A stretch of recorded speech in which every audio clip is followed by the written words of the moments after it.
একত্রতা ঘোষণা করছি। আমরা যেটুকু জানি, আমাদের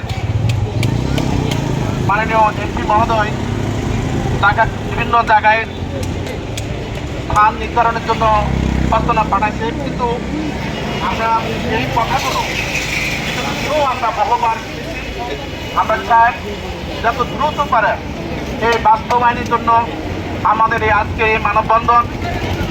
ইতিমধ্যে আমাদের লালমাই উপজেলায় অনেক ভারী ঘর যে ক্ষতিগ্রস্ত হয়েছে।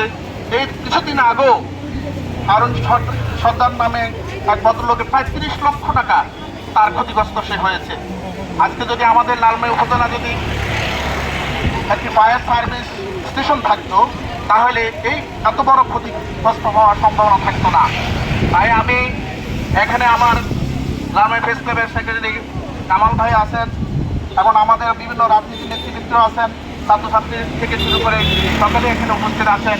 আজকে আমি এই সংক্ষিপ্ত এটুকু আমি বলবো যে এই মানব আমরা মাধ্যমে আমরা আমাদের শ্রী মহোদয়কে জানিয়ে দিতে চাই যত দ্রুত পারেন আমাদের বাইরে স্টেশন যেন স্থাপন করা হয়।